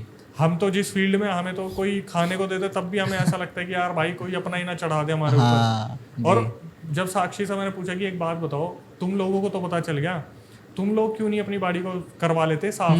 तो बात यही आती कि आधे लोग मानते, आधे लोग नहीं मानते। कई लोग बोलते हैं हम इस चीज़ में योगदान देंगे, कई लोग नहीं मानते। तो भाई अपना बचाव करो। तो जो ताबीज़ लेता जा रहा है, कलावा लेता जा रहा है, ले लो। जो नहीं ले रहा फिर वो आ गया, जिस पर भुगतेगी, जिस पे आएगी वो अपने आप देखेगा। ये तो है भाई। और ये बात ना थोड़ी सी क्रीपी जैसी है कि अभी तक भी वहाँ पे सेम सीन चल ही रहा है। कोई भी नया आए तो उसके साथ ये होना ही होना है, कोई भी नई लड़की है। अच्छा, एक बात और मैं कहना चाहूँगा कि ये जो केसेस है केवल लड़कियों के साथ हो रहे हैं, किसी लड़के के साथ या फिर किसी मेल के साथ कोई दिक्कत ही नहीं है। ऐसा बिल्कुल भी नहीं है भाई। अच्छा। आप वही है, मेरे चैनल पे जाओ फिर आपको मैं बताऊंगा। लड़के जो शिकार होते हैं ना, लड़कियों की जो हो रही होती चीज़ें वो बहुत जल्दी पकड़ी जाती है। अच्छा। क्योंकि लड़कियां रहती है घर में और उनके ऊपर कोई भी चेंजेस आते हैं ना तो उनके मम्मी पापा बहुत जल्दी पकड़ लेते हैं, तुरंत दिख जाते हैं। लड़के जो होते हैं ना, इनकी लाइफ में पता है भाई इम्पैक्ट क्या पड़ता है। इनकी फाइनेंशियल सिचुएशन सबसे पहले बिगड़ेगी, इनकी मेंटल हेल्थ बिगड़नी शुरू होगी, डिप्रेशन में चले जाएंगे। अब चलो मुझे एक बात बताओ जी, जो डेथ रेशियो है सुसाइड का, वो सबसे ज्यादा लड़कियों का है लड़कों का है? लड़कों का। क्योंकि लड़के किसी को बता ही नहीं पाते उनके साथ हो क्या रहा है। लड़कियां आपस में डिस्कस तो कर लेती है कि यार मेरे पीरियड्स डिसबैलेंस हो गए। लड़का क्या बोलेगा, भाई कल ऐसे ऐसे घर में लड़ाई हो रही है। लड़का 2 सेकंड में पता क्या बोलता है, अरे यार ये तो हर घर की सिचुएशन है, आगे बता। लड़का बोलेगा यार मेरे दिमाग में ना ये चीजें चल रही है। लड़का दूसरा लड़का क्या बोलेगा, अबे चलना चिल करते हैं। भाई लड़के जो होते हैं ना इस चीज को कभी बता ही नहीं पाते, किसी को एक्सप्रेस कर ही नहीं पाते, और जब तक बताते हैं तब तक बहुत डिले हो जाता है। कितने केसेस में ऐसा हुआ है। एक केस में आपको बताता हूँ, मेरी एक वीडियो आई थी, दिल्ली का हॉन्टेड घर था जी, सीलमपुर की बात है। उसमें मामा मामी ने मुजफ्फरनगर से एक लड़के को बुलाया कि तू हमारे यहाँ पे, हम तेरे को जीन्स की फैक्ट्री में काम पे लगवाते हैं। जब वो एक घर में रहने के लिए रेंट के मकान में जा रहा था तो दूसरे जो वहाँ पर बैठे थे ना लोग, वो हंस के बोल रहे थे कि ये भी 3-4 महीने से मतलब ऊपर रह नहीं पाएगा। जो मामा मामी थे वो देख के पता क्या बोलते हैं, अरे हम निकाल के दिखाएंगे लड़के को, यहाँ पे दिखाएंगे 1 साल से ज़्यादा। तो जो दूसरे थे वो जानते थे इस घर में दिक्कत है, फिर भी उस घर में उसको रहने के लिए बोलते हैं। अब सोचो एक लड़का जो मुजफ्फरनगर से आया, उसकी उम्र 19-20 साल होगी, वो लड़का वहाँ पे रह रहा है और रोज रात को उसके साथ कोई इंसिडेंट हो रहा है कि उसे कभी कोई लड़की भागती दिख रही है, कभी उसके ऊपर आके बैठ जाती है, दीवार में से आर पार निकल गई। एक रात बहुत हद हो गई, उसने अपने मामा को फ़ोन करा कि मामा मुझे बहुत डर लग रहा है, मैं आपके यहाँ पे आ जाता हूँ। तो मामा बोलते बेटा हमारे यहाँ पे एक कमरा है, उसमें 4 जने पहले ही सो रहे हैं, बेटा बेटी और मेरी वाइफ। एक काम करते हैं आज रात मैं तेरे साथ सो जाता हूँ। 2 गली दूर थे मामा जी, वो रात को आ गए उसके साथ सोने के लिए। और जब वहाँ पर आए तो मामा जी 5 मिनट में, वो लड़का रहते वहाँ 3 महीने 2 महीने हो गए थे, वो मामा जी 5 मिनट में पता क्या बोले, फटाफट से बोरिया बिस्तर बांध, यहाँ से निकलना है। तो वो जब तक समझ पाता कि क्या हो रहा था, उसने बोला मामा जी सब ठीक है। बोले फटाफट से उठ, नहीं तो सामान छोड़ो और निकल यहाँ से। अपने घर पे लेके आए तो उसने पूछा क्या हुआ मामा जी। वो बोले यार तू वहाँ रह कैसे रहा है, मेरे को तो एक बच्ची, एक लड़की अच्छी खासी, उसकी गर्दन निकली दीवार में से और व्यू देख के मुस्कुरा के वापस अंदर चली गई। सोचो मामा पे उस टाइम क्या बीती होगी जिसने, और लड़के पे क्या बीत रही होगी इतने टाइम पे। तो क्या हुआ, उसने मामा ने अपने उस लड़के को बोला तू भाई घर जा, मुजफ्फरनगर चला जा और तू लौट के यहाँ पे कभी मत आइयो। उसने बताया लड़के ने, अक्षय भाई जब मैं बस में चढ़ा ना अपने जाने के लिए, तो मुझे ऐसा लग रहा था कोई चीज़ बार बार पुश कर रही है, चलती बस से कूद जा, चलती बस से कूद जा। वो गेट पर आया तो तो जो उसे मामा जी जा रहे थे उसने पीछे देखा, फ़ोन करा, तू क्या कर रहा है, तू सीट पे क्यों नहीं बैठा? बोला मामा जी मेरा मन कर रहा है मैं वापस उसी घर में चला जाऊँ, मैं मुजफ्फरनगर ना आ जाऊँ। मामा जी ने उसे धमकाया कि अपनी जान मान प्यारी नहीं है क्या तेरे को, चल फटाफट मुजफ्फरनगर जा। और जब वो जो बस थी उस एरिया को क्रॉस करी, तब ऐसा उस लड़के को लगा उसके अंदर से कोई चीज़ निकल के वापस उसी घर में चली गई। तब वो लड़का थोड़ा सुकून में हुआ, उसने भगवान का नाम लिया, फिर वो मुजफ्फरनगर पहुंचा था। अच्छा अक्षय भाई, एक बात और बताना आप, जैसे आपने यहाँ पे बताया कि कोई चीज़ उसको पुश कर रही थी कि बस से कूद जा, आपने बोला अभी। एक चीज़ मैं जानना चाहता हूँ जो कि रिसेंटली मैंने सुनी कि अगर कोई इंसान है वो सुसाइड करने की सोच रहा है, तो उसका जो एकदम आखिरी समय होता है ना, आखिरी टाइम, क्योंकि देखो हमारा शरीर ना एक रिफ्लेक्स होता है, हम कुछ भी गलत करने जाए तो हमारा शरीर खुद को रोकेगा, हम चाहे माइंडसेट हमारा कैसा भी हो, कितना भी हो। ऐसा कहते हैं कि उस आखिरी टाइम में ना, लास्ट के कुछ मोमेंट्स में कोई और एंटिटी होती है, कोई और शक्ति होती है, बाहरी शक्ति, जो हमें पुश कर देती है एकदम कि वो काम हो ही जाता है। ऐसा भी होता है? देखो, सबसे पहले जो सुसाइड करने वाले हैं मेरी नज़र में उनसे बड़ा कायर कोई है ही नहीं। ये तो सच है। ठीक है, मैं एक जगह पे अपना ऑफिस चलाता था, जब मैंने ऑफिस स्टार्टअप किया था, उस एरिया का मैं नाम नहीं ले सकता क्योंकि काफ़ी अच्छा टाइम मेरा वहाँ बीता है। वहाँ पर ना डेली पुलिस आती थी। ऐसा हो गया था कि मेरी तो बातचीत होने लगी थी पुलिस वालों से, मैं भाई साहब आज कैसे आना हो गया, आज कैसे हो गया, हर 2 दिन में। तो मैं जब भी पूछता था वो एक ही बात बोलते थे, भाई वो लड़का मर गया, उस लड़की ने अपना हाथ काट लिया, प्यार मोहब्बत के चक्कर में ये हो गया, वो हो गया, वो हो गया। पुलिस वाले भी ना इन चीज़ों से परेशान रहते हैं और वो समझ नहीं पाते थे यार ऐसा हो क्या रहा है। सुसाइड करने वाला जो बंदा होता है ना, मेरे को ऐसा लगता है कि अगर वो जो 5 मिनट है उसके सबसे मेन, जहाँ पर वो ये चीज़ करने जा रहा है, अगर वो 5 मिनट उसने वो इग्नोर कर दिए ना भाई, वो चीज़ दोबारा ज़िंदगी में कभी नहीं करेगा। आप एक चीज़ देखना, जैसे मेरे पास रिकॉर्डिंग आती है कि अक्षय भाई मैंने ना अटैम्प्ट करा था, बट मेरे को ना किसी चीज़ ने रोक लिया, मेरे को मेरे माँ बाप की याद आ गई, मेरे को ऐसा लगा जैसा भगवान बोल रहे कि ये एक बार और ट्राई कर। वो जो सिचुएशन होती है जहाँ पर एंटिटी ने बिल्कुल आपको पुश कर दिया, भाई एक टाइम ऐसा आता है जहाँ पर कोई चीज़ आपको रियलाइज़ करवाती है कि तू क्या कर रहा है। तू एक लड़की के चक्कर में इतना सब कुछ कर रहा है, ना तो लड़कियों की कमी, माँ बाप ने तेरे को इतनी अच्छी परवरिश दी, ठीक है भाई आपका बिजनेस नहीं चला, ठीक है भाई आपकी जॉब चली गई, ठीक है भाई आपको वो चीज़ नहीं मिली, तो इसका मतलब ये थोड़ी ना आपकी ज़िंदगी ख़त्म हो गई। अरे भाई दोबारा स्टार्ट दो यार। मैंने बताया 2016-17 में मैंने यूट्यूब अपना चलाया और ख़त्म कर दिया, मेरे साथ कोई चीज़ लग गई, मैंने 2023 में गुरुजी से उतारा करवाया, अब मैं कर रहा हूँ 2024 में। काफ़ी अच्छा कर रहे हो। बस लोग हैं दुआ देने वाले और प्यार मोहब्बत, भगवान का आशीर्वाद, भाईजन आप जैसे हो। एक चीज़ को समझना, अगर मैं गिव अप कर देता, नहीं यार मैंने इतना इन्वेस्टमेंट करा, मेरा कुछ नहीं हुआ, ऐसा हुआ वैसा हुआ, एक टाइम आता है जब इंसान वीक पड़ता है, और मैं यही सजेशन दूंगा, जब वो वीक टाइम हो ना, बस उनके बारे में सोचना जो आपकी लाइफ में सबसे ज़्यादा मायने रखते हैं, उस चीज़ के बारे में मत सोचना भाई। आप एक चीज़ को सोचना, आप किसी लड़की या लड़के के लिए अपनी जान कुर्बान करने को तैयार हो, आपने कभी सोचा आपके जाने के बाद उसे कोई घंटा फर्क पड़ने वाला है? आप ये सोचोगे कि यार मैं इतना डिप्रेशन में हूँ, आपके डिप्रेशन में रहने से दूसरों को क्या फर्क पड़ रहा है? कोई फर्क नहीं पड़ना। जिसने आपको डिप्रेशन दिया क्या उसको फर्क पड़ रहा है? कोई फर्क नहीं पड़ रहा। वो तो पड़ता शायद आता ही नहीं डिप्रेशन। भाई उनको सोचो ना, उनको जो देने वाले उनको कोई फर्क पड़ता है क्या? आज मैं देखता हूँ घरों में, पता है क्या चल रहा होता है कि वो वाले चाचा जी ने मेरी शादी में नहीं आए, वो वाली मौसी जी ना हमसे बात नहीं करती, वो वाली बुआ जी हमसे ना कभी मिलती नहीं है, वो वाले ताऊ जी ऐसे होते हैं, मेरा जो दोस्त है वो ये कर रहा है। अबे क्या फ़र्क पड़ता है भाई, क्या फ़र्क पड़ता है? आपको ज़िंदगी दी, आप अकेले आओगे अकेले जाओगे, आपको आपके माँ बाप ने अच्छी परवरिश दी, अपना सारा पैसा इन्वेस्टमेंट सब कुछ आप पे लगा दी, और जब आपकी बारी आई आपने सुसाइड कर लिया। कितनी जगह पर ये चीज़ बोली गई है कि जो सुसाइड करता है, जो अकाल मृत्यु मरता है, वो इस योनि से कभी मुक्त नहीं हो सकता। ठीक है, ऐसी एंटिटीज जो होती है ना, वो जो आप पर छोड़ी गई है या आप पर आ गई है, आपकी गलती से आ गई है, भाई भगवान के आगे जाके रो लो। मैं बोल रहा हूँ आप भगवान के आगे जाके रो लो, आप 100% पॉजिटिव फील करोगे कि कोई नहीं सुन रहा तो मेरे भगवान तो सुन रहे हैं, मेरे इष्ट देव हैं, मेरी कुल देवी हैं। और मैं बोलता हूँ, सच बता रहा हूँ, ये चीज़ ना मैं सबको एडवाइस देना चाहूँगा। मेरे को ना नहीं अहमियत थी, मुझे नहीं पता था कि हमारे कुल देवी देवताओं में कितनी पावर होती है जो हमें बचाने वाले होते हैं। आज मेरे साथ कुछ बुरा होता है ना, मैं अपनी बाई जी के आगे हाथ जोड़ लेता हूँ कि बाई जी मेरे साथ ये दिक्कत हो रही है, आप देख लेना। मैं लिटरली थोड़ा इमोशनल हो रहा हूँ इस चीज़ में, क्योंकि कभी कभी ऐसे वीक मोमेंट्स आ जाते हैं जहाँ पर आपको लगता है कि यार नहीं कोई है हमारे आसपास, नहीं कोई मदद करने वाला। हमारे ऊपर तो कोविड में बड़ों का भी हाथ उठ गया था, मेरे पिताजी चले जी। गए थे, ठीक है। उस टाइम पे ऐसा हो गया था यार अब क्या करेंगे, पता नहीं क्या होगा। लेकिन एक ऐसा टाइम आता है जहाँ पर आपके कुल देवी देवता जो होते हैं ना, मैं बता रहा हूँ आपके इष्ट देव, आपको अगर भगवान पे भरोसा है आपको उनका हाथ आपके सर पे मिलेगा। आप कुल देवी देवताओं के मंदिर में जाओ, मंदिर में नहीं जा रहे दिल से उन्हें याद करो, वो हमेशा आपको प्रोटेक्ट करने के लिए मिलेंगे। मैं हमेशा moral of the story conclusion देता हूँ अपने किसी भी वीडियो जब मेरी निकलती है, ये दिक्कत हो रही है ये करो, ये दिक्कत हो रही है ये करो। मैं हमेशा बोलता हूँ अपनी कुल देवी देवताओं को याद करो, वो कहीं से भी आपके ऊपर आपको बचाने के लिए आएंगे।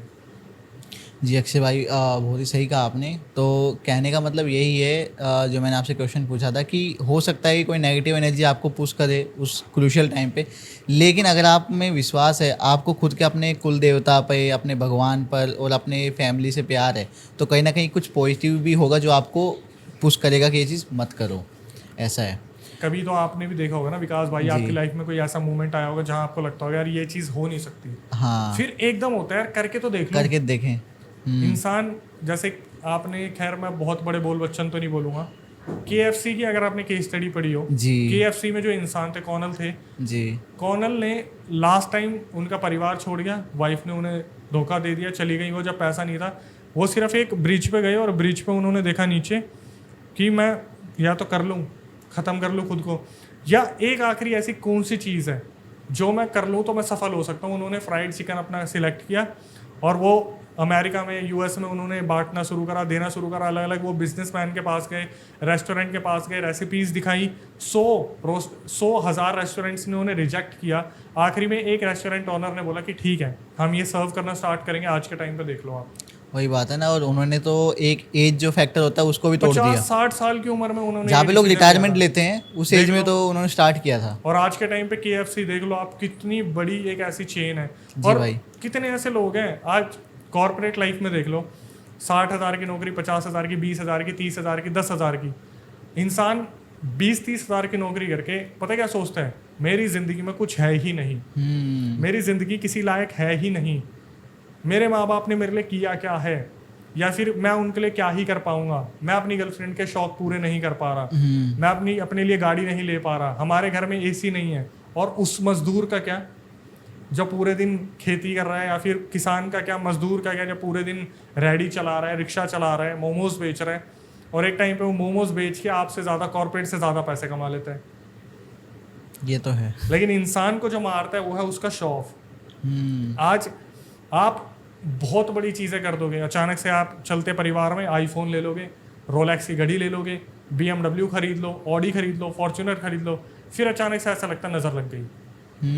फिर आपको जो चीज़ें बचाती हैं, फिर वो चीज़ें ऐसे नहीं उतरती, क्योंकि जो इंसान बोलते हैं ना, नज़र और जो होती हैं चीज़ें जो छोड़ दी जाती हैं वो ठीक नहीं होती। तो मैं यही कहूँगा शो ऑफ पे कम ध्यान दो, पैसा जोड़ो, एक टाइम पे वो कहीं अच्छी जगह इन्वेस्ट करो, लेकिन एट द एंड सुसाइड तो भाई कोई सॉल्यूशन नहीं है। और डिमोटिवेट अगर आप हो रहे हो, 5 मिनट हो, 10 मिनट हो, कितने बड़े इन्फ्लुएंसर है, मैं उनका नाम नहीं लूँगा, काफ़ी कम उम्र में उन्होंने बहुत अच्छा नेम फेम लिया था, उनसे एक वीडियो में पूछा गया कि आपके ऊपर भी प्रेशर रहता होगा कि अगली वीडियो कैसे जाने वाली है। उन्होंने एक सॉल्यूशन दिया, बोले भाई मैं सो जाता हूँ, जब मेरे को टेंशन होती है ना मैं अपने आप को कैसे भी सुला लेता हूँ, बोले मैं सो के उठता हूँ, मैं रिफ्रेश हो जाता हूँ बिल्कुल, मेरे दिमाग से वो थॉट्स निकल जाते हैं।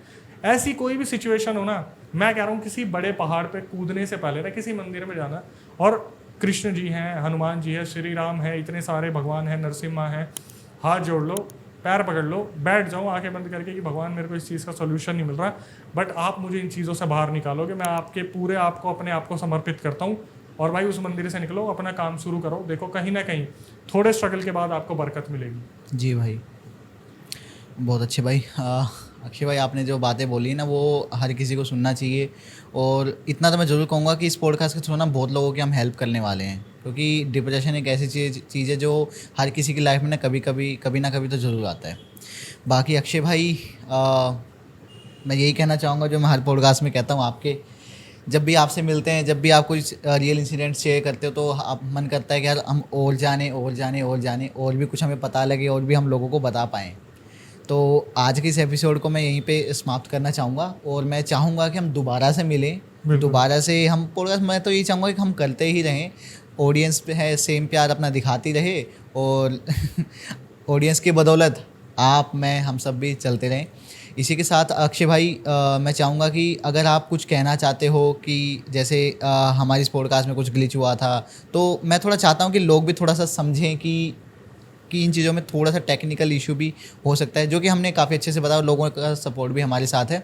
बाकी मैं यही चाहूँगा कि हम दोबारा से मिलें, एक ज़बरदस्त पॉडकास्ट और दें हमारी ऑडियंस को, और ऐसे ही भाई हम ग्रो करते रहें, ऑडियंस का प्यार मिलता रहे। देखो मैं यही कहूँगा,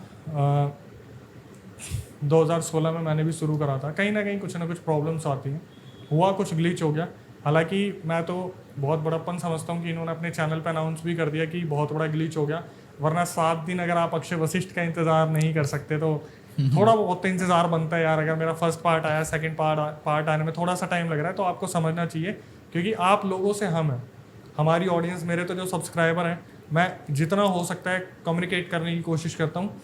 और मैं आखिरी में आके यही बोलूँगा यार, जिस तरीके से आप सबको प्यार दे रहे हो, पॉडकास्ट को भी प्यार दीजिए, और कोई रियल इंसिडेंट हो तो बस मुझे भेज दीजिएगा, वो आपको डिस्क्रिप्शन में लिंक मिल जाएगा। हमारे इंस्टाग्राम, यूट्यूब को फॉलो कर लीजिएगा, सब्सक्राइब कर लीजिएगा, यंग पॉडकास्ट को सब्सक्राइब कर लीजिएगा, और यहाँ तक आए तो कमेंट सेक्शन में पार्ट 3 के लिए मेंशन कर दीजिएगा। आप चाहेंगे तो हम दोबारा आएंगे इनके चैनल पे, और फिर वहाँ पर ऐसे रियल किस्से सुनाएंगे, जहाँ पर कन्वर्जेशन होगी, विकास भाई के क्वेश्चन होंगे और मेरे जवाब होंगे, जो आपको कहीं ना कहीं अवेयरनेस देंगे। Thank you so much Akshay भाई इतनी ज़बरदस्त एंडिंग के लिए, और मिलते हैं दोबारा से एक नए पॉडकास्ट के साथ। चलिए ठीक है भाई, थैंक यू भाई।